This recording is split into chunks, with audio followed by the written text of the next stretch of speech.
विनोद जी, पर कुछ एक टेकअवेज तो होंगे, कुछ एक संदेश तो होंगे इन 7 सीटों के उपचुनाव से। आपके हिसाब से 4-5 बड़ी बातें क्या है? देखिए, मैं संजय जी की बात से सहमत हूं कि हम इसको पूरे देश पर रेप्लिकेट नहीं कर सकते कि एकदम देश का मूड ऐसा हो गया है कि इंडिया गठबंधन बहुत आगे निकल गया है और एनडीए जो है, बीजेपी जो है पीछे। इस रूप में तो मैं नहीं देखता, लेकिन मैं थोड़ा सा इसको कुछ संकेत समझता हूं। पहला तो ये है, खासकर अगर आप घोसी को लें और तृणमूल कांग्रेस वाली सीट जो जीती है, टीएमसी ने जो बीजेपी की सीट जीती है, त्रिपुरा में देखिए विपक्ष बिल्कुल शून्य की स्थिति में है। सीपीएम और कांग्रेस जो है मिलकर लड़े, लेकिन वो अपनी सीट भी नहीं बचा पाए और विधानसभा चुनावों से ही वहाँ विपक्ष की स्थिति बहुत, इंडिया गठबंधन वहाँ बहुत कमजोर स्थिति में है। उत्तर प्रदेश और बंगाल 2 बड़े राज्य हैं। उत्तर प्रदेश में जिस तरह से घोसी का चुनाव लड़ा गया और जिस तरह इंडिया गठबंधन का मतलब कांग्रेस और समाजवादी पार्टी मिलकर लड़े, वहाँ पर कांग्रेस ने अपना उम्मीदवार ही नहीं दिया, हटाया, बल्कि कांग्रेस के कार्यकर्ता वहाँ चुनाव में लगे भी, जो मेरी सूचना है, खुद अभी काका भी बताएंगे, और जो भी उनकी थोड़ी बहुत ताकत है वो उन्होंने वहाँ लगाई और बंटवारा जो हो सकता था कांग्रेस का उम्मीदवार होने से थोड़ा बहुत भी, मान लीजिए वोटों में, वो नहीं हुआ। दूसरा फैक्टर ये कि बीएसपी ने जो कहा कि हमारे लोग कैंडिडेट नहीं दिया, अपना प्रत्याशी नहीं दिया और कहा हमारे लोग वोट डालने न जाएं, लेकिन बीएसपी का वोटर निकला और पड़ा। जो लीड है वो लीड ये बता रही है कि समाजवादी पार्टी के उम्मीदवार जो हैं, सुधाकर जी, वो एक तो पुराने सोशलिस्ट हैं, संस्थापकों में से एक हैं, उनको हर वर्ग और हर जाति का वोट मिला है। ये बहुत महत्वपूर्ण है और सारे हर राउंड में वो आगे रहे, उनकी लीड लगातार बढ़ती रही। एक राउंड में थोड़ा सा लीड कम हुई थी, लेकिन लीड लगातार रही।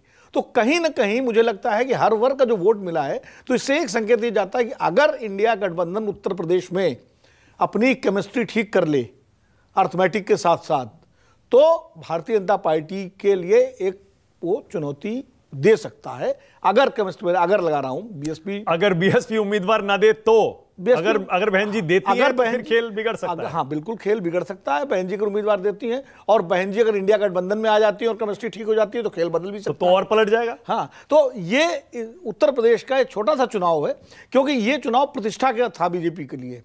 दारा सिंह चौहान को बीजेपी ने अपनी पार्टी में मिलाया, मिलाने के बाद बाकायदा ये था कि उनको जिता के लाना है और मंत्री बनाना है उत्तर प्रदेश में। ये पूरा बीजेपी के लिए, और ये सीट छीननी है समाजवादी पार्टी से। और समाजवादी पार्टी में एक और संकेत है इसका कि सपा में भी जो चाचा और भतीजे के बीच में पिछले काफ़ी समय से जो मतभेद थे शिवपाल जी और अखिलेश जी के बीच में, वो भी इस चुनाव ने पाट दिए पूरी तरह से। तो मैनपुरी के चुनाव नहीं पाट दिए थे जब डिम्पल जी का चुनाव हुआ था, लेकिन इस चुनाव ने, और क्योंकि शिवपाल जी ने बहुत मेहनत की, और जैसे कल मेरी अखिलेश जी से बात हुई थी तो वो बहुत आत्मविश्वास था उनको कि ये हम जीतेंगे। लीड को लेके जरूर है, लेकिन उनकी ये एक बात मुझे जो आज सही साबित हुई, उनका कहना था कि अगर लीड अच्छी रही तो इसका मतलब हमारे उम्मीदवार को हर वर्ग का वोट मिल रहा है, जो कि मुझे दिखाई पड़ रहा है, बनाई से लीड नहीं हो।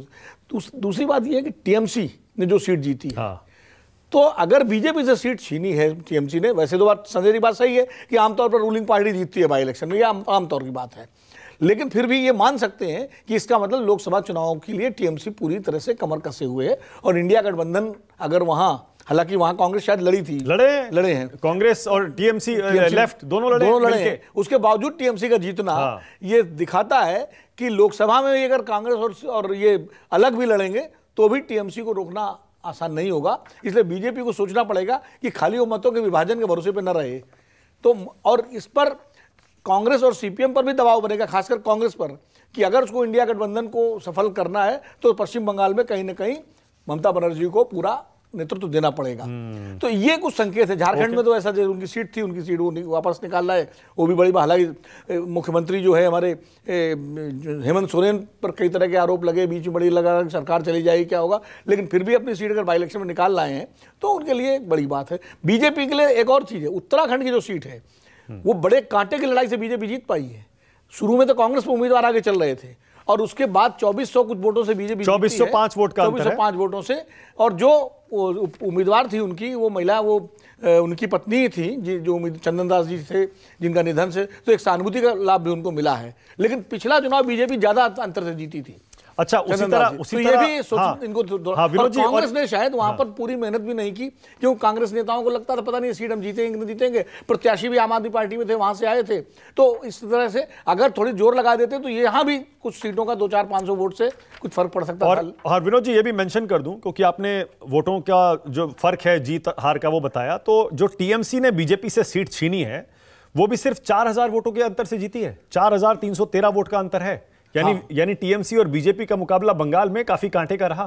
बीजेपी ने सीट तो गवाई, ये सीट तो लेकिन टक्कर पूरी दी। वही बात है उत्तराखंड वाली जो मैं कह रहा हूं, लगभग उसी तरह से, बिल्कुल उसी तरह जैसे से। उत्तराखंड में कांग्रेस उम्मीदवार ने 2400 से वो हारे, और यहां भी अगर बीजेपी की सीट जो है, हालांकि ये सीट तो बीजेपी की ही थी उत्तराखंड वाली बागेश्वर सीट, लेकिन टीएमसी का भी अगर अंतर कम है तो ये भी देखना पड़ेगा कांग्रेस और सीपीएम ने कितने वोट काटे उनके। हाँ, ये भी एक चीज देखनी पड़ेगी। और बाकी केरल में तो कांग्रेस को जीतना ही जीतना था, वो वहां लेफ्ट वर्सेस कांग्रेस ही था।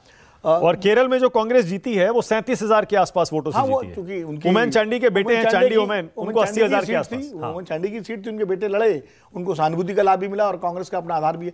तो मुझे लगता है कि इसके मिले जुले संकेत आप देख सकते हैं। एनडीए के लिए संकेत ये है कि इंडिया को एकदम खारिज मत करो, और इंडिया के लिए संकेत ये है कि भाई अगर सही तरीके से लड़ोगे तो चुनौती दे पाओगे, और अगर सही तरीके से आप नहीं लड़े तो मुश्किल हो सकती है। जाहिर है। तो दोनों को संकेत हैं ये उपचुनाव।